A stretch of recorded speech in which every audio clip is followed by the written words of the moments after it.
Welcome to the world of science fiction stories, and don't forget to like, share, and subscribe my channel. Enjoy the listening.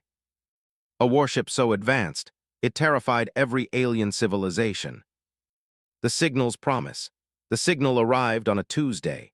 Dr. Arin was monitoring the deep space array at the Ariso complex when the patterns first appeared, rhythmic, structured, undeniably artificial.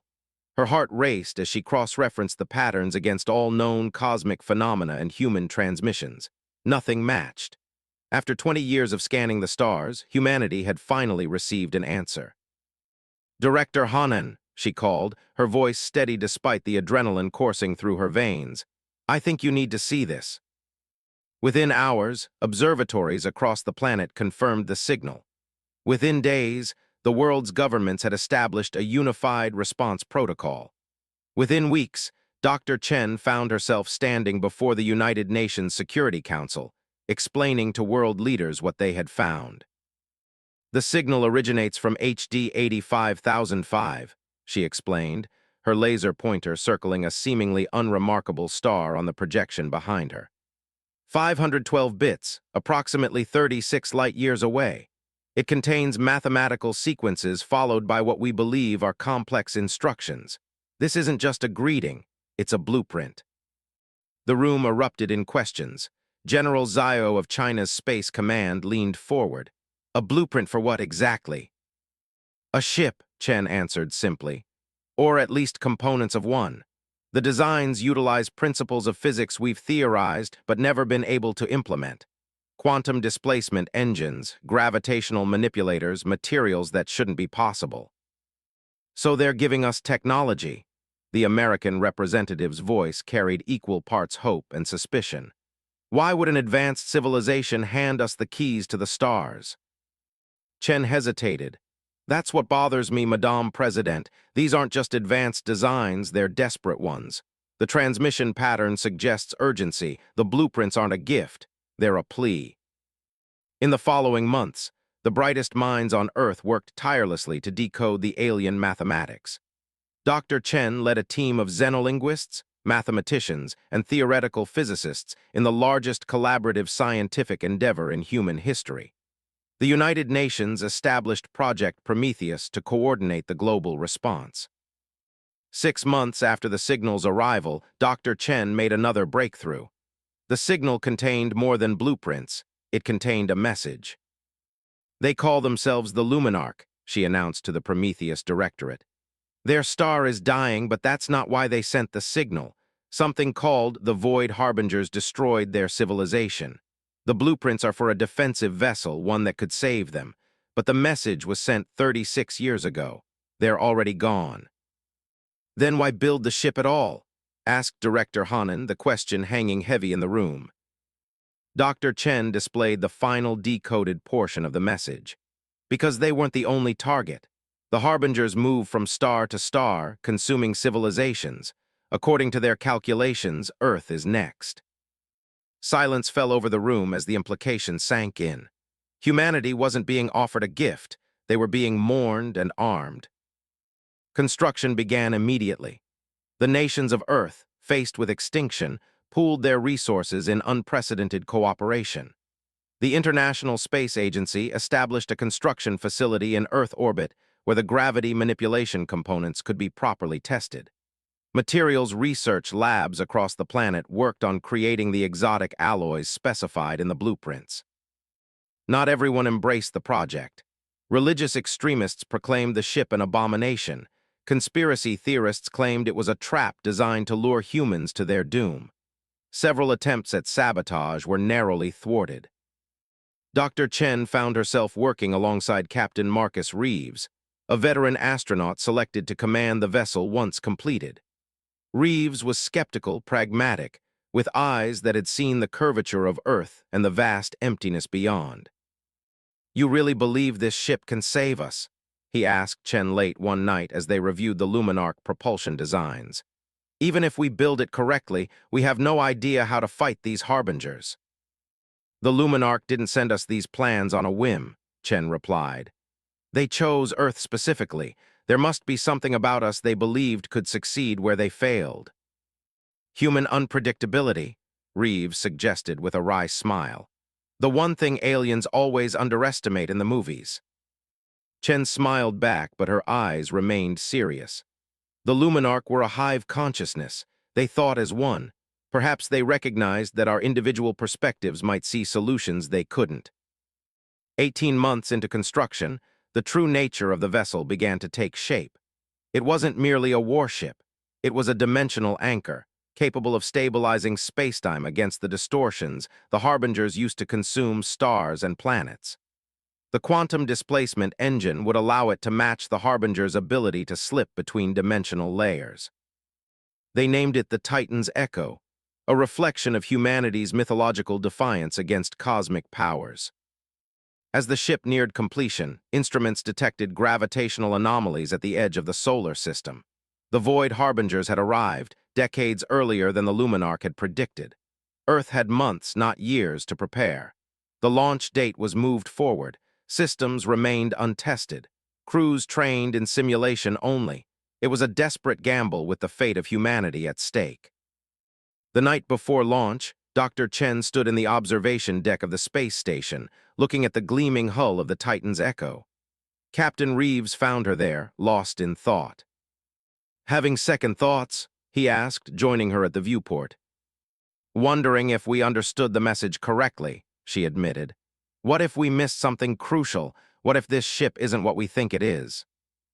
Reeves was silent for a moment. "You know why they chose me to captain this mission? My psych evaluation said I have an uncommon comfort with uncertainty. We're heading into the unknown, Alara. All we can do is trust that the best of humanity went into building this ship, and the best of humanity will be going aboard." "I'm coming with you," Chen said suddenly. "As the foremost expert on Luminarch communication, I've been assigned to the crew." Reeves raised an eyebrow. "I thought you preferred your feet on solid ground." "This is first contact, Marcus, even if the Luminarch are gone. Their legacy remains. Someone needs to understand what they were trying to tell us." She turned to face him fully. "And if we fail, someone should be there to record humanity's last stand." The launch ceremony was brief. With the gravitational distortions growing stronger by the day, there was no time for lengthy speeches or ceremonies. The crew of 50, scientists, engineers, and military personnel from 18 nations, boarded the Titan's Echo with the hopes of humanity on their shoulders. As the ship pulled away from the station, Captain Reeves addressed the billions watching from Earth. "We go to meet our future, whatever it may hold. We carry with us not just the technology of an alien race, but the spirit of our own. The Titan's Echo will show the stars what humanity is capable of. We will not go quietly into the dark." With those words, the quantum displacement engines engaged. In a flash of light that briefly outshone the sun, the Titan's Echo vanished from Earth orbit, leaving behind a planet holding its collective breath. The signal had promised salvation. Now humanity would discover if that promise could be kept, forging the impossible. The Titan's Echo materialized at the edge of the solar system, where instruments on Earth had detected the gravitational anomalies. The crew, still adjusting to the disorienting effects of quantum displacement, stared in awe at the main viewscreen. Before them stretched a tier in space itself, a gash in reality that pulsed with impossible colors and geometries that hurt the mind to contemplate. Within this dimensional rift, shadowy forms moved like oil through water, their shapes constantly shifting yet somehow conveying a sense of ancient malevolence. "Recording all frequencies," Dr. Chen announced, her fingers flying across her console. "The rift's radiation signature matches exactly what the Luminarch described. Those are definitely the harbingers, Captain." Reeves nodded grimly. "And they're exactly where the Luminarch said they'd be. Dr. Kessler, what's the status of the dimensional anchor?" The German physicist checked his readings. "Operational but untested. If the blueprints are correct, activating it should stabilize local spacetime, preventing the harbingers from completing their dimensional transition." "And if the blueprints are wrong?" asked Commander Rodriguez, the weapons officer. "Then we learn very quickly," Reeves replied. "Dr. Chen, any sign they've detected us?" Before Chen could answer, the ship shuddered violently. Alarms blared as systems registered massive energy fluctuations. "They've locked onto us with some kind of gravitational tether," Lieutenant Wang shouted from the navigation station. "We're being pulled toward the rift." "Activate counter thrusters," Reeves ordered calmly. "Kessler, prep the anchor. Everyone else, brace for dimensional instability." The Titan's Echo's engines strained against the invisible force dragging them toward the rift. The hull creaked under stresses it was never designed to withstand.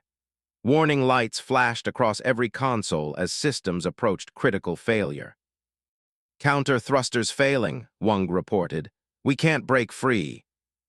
"Then we don't fight it," Reeves decided. "Cut engines. Divert all power to shields and the anchor. If they want us, let's give them more than they bargained for." The ship stopped resisting, accelerating rapidly toward the rift. The viewscreen filled with swirling cosmic energies as they approached the threshold between dimensions. "Anchor ready," Kessler announced, his voice tight. "Wait until we're inside," Reeves commanded. "Let them bring us into their domain before we show our hand." The final moment before transition stretched like an eternity. Then reality itself seemed to twist around them. Crew members cried out as their senses struggled to interpret what they were experiencing. It was as if they were simultaneously everywhere and nowhere, their very atoms spread across multiple planes of existence. "Now," Reeves shouted. Kessler slammed his palm on the activation panel. The dimensional anchor, the heart of the Luminarch technology, pulsed to life. A wave of energy radiated outward from the ship, imposing Earth-normal physics on the chaotic dimensional soup surrounding them. The effect was immediate and violent. The space around the ship stabilized, solidifying into a bubble of normal spacetime within the rift. Outside the protective bubble, the Harbinger's shadowy forms became more defined, more solid, and clearly agitated.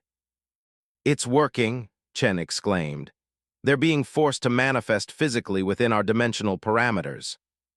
The creatures outside were massive, like living voids in the shape of mantis-like beings, their bodies still partially existing in other dimensions. But now they were vulnerable, forced to interact with normal spacetime by the anchor effect. "Weapons online," Rodriguez reported. "I have targeting solutions on 3 Harbingers." "Hold fire," Reeves ordered. "Dr. Chen, any attempt at communication?" Chen studied her readings. "They're emitting some kind of energy pattern. It could be communication, or it could be them trying to disrupt our systems." "I can't," she froze, staring at her screen. "Captain, I'm receiving a Luminarch signal from inside the rift." "That's impossible," Kessler argued. "The Luminarch were destroyed." "The signal's degraded, but it's definitely using their mathematical patterns," Chen insisted. "It's coming from there." She pointed to a distant point within the dimensional rift, barely visible through the swarm of agitated Harbingers. Something was reflecting light differently than the surrounding chaos, a structure of some kind floating within the rift. "A Luminarch vessel," Rodriguez suggested. "Or a trap," Wang countered.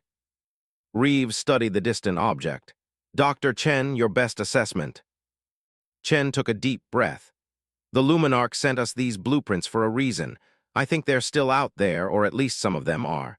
They couldn't fight the Harbingers in normal space, so they retreated into the dimensional rift itself. But they need our help to finish what they started." The Harbingers were now circling the Titan's Echo, probing the bubble of normal spacetime maintained by the anchor. Occasionally, one would touch the boundary, recoiling as if burned when forced to fully materialize. "They're afraid of physical form," Kessler realized. "In their natural state, they exist across multiple dimensions simultaneously. The anchor forces them to exist in just one, our reality, which makes them vulnerable." Rodriguez added, "But they still outnumber us hundreds to 1. Reeves made his decision. "Set course for the Luminarch signal. Maintain anchor field at maximum. If the Harbingers want a fight in our dimension, we'll give them one." The Titan's Echo pushed forward through the rift, its engines functioning normally within the bubble of stabilized spacetime. The Harbingers scattered before them, clearly unwilling to be caught in the anchor's effect.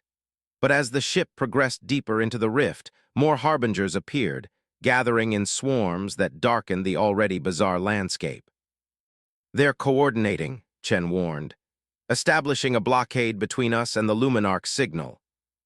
"They don't want us to reach whatever's sending that signal," Reeves concluded. "Which means that's exactly where we need to go. Rodriguez, arm all weapons. Kessler, can we extend the anchor's field?" "Not without risking system failure. The technology is operating at maximum capacity." "Then we punch through the old-fashioned way," Reeves decided, opening the ship-wide comm. "All hands, prepare for combat. We're about to remind these interdimensional nightmares why humans have been feared by every predator we've ever encountered." The Titan's Echo accelerated toward the Harbinger blockade, weapons charged and ready. The ancient creatures, forced into physical form by the anchor's effect, now faced something they had never encountered in countless eons of hunting through the stars, a prey that fought back. The ship's main cannons fired streams of superheated plasma, illuminating the dimensional rift with blinding light. Where the plasma struck, harbingers shrieked in frequencies that made the hull vibrate. Their partially materialized bodies burned away, leaving behind nothing but dissipating energy. But for every harbinger destroyed, 10 more took its place, swarming around the anchor's field, looking for weaknesses. One found a fluctuation in the field's integrity and pushed through, materializing partially on the bridge, half in this reality, half in another. It reached for Kessler with limbs that seemed to exist in impossible configurations. Lieutenant Commander Sao reacted instantly, drawing her sidearm and firing. The bullets passed through the creature's interdimensional body without effect until they hit the parts forced into physical reality by the anchor. The Harbinger convulsed, its form destabilizing before it collapsed into a puddle of rapidly evaporating dark matter. "Seal that breach," Reeves ordered as Kessler scrambled to adjust the anchor field. "We can hurt them, people. Focus on the parts that look solid." The battle intensified as the Titan's Echo pushed deeper into the Harbinger swarm. The ship's weapons found their targets with increasing accuracy as the crew learned to predict the creature's materialization patterns. But the strain on the ship's systems was mounting. Warning lights flashed across engineering consoles as power fluctuations threatened the anchor's stability. "Captain, we're losing the anchor," Kessler reported, his voice tight. "Another 5 minutes at most." "We need to reach that signal before the field collapses," Reeves responded. "Sir," Chen interrupted, "the signal is changing. It's like it's responding to our presence. I think the Luminarch are trying to help us." New mathematical patterns flowed across her screen, patterns she recognized from the original blueprints, but with subtle differences. "They're sending modifications for the anchor," she realized. "Kessler, I'm forwarding these to your station. I think they'll help stabilize the field." The German physicist studied the incoming data, his expression shifting from skepticism to wonder. "These adjustments, they're brilliantly simple. Why didn't we see this before?" "Because they're not just giving us technology anymore," Chen said quietly. "They're teaching us how to use it." As Kessler implemented the modifications, the anchor's field strengthened, expanding outward in a sudden pulse that caught dozens of harbingers unprepared.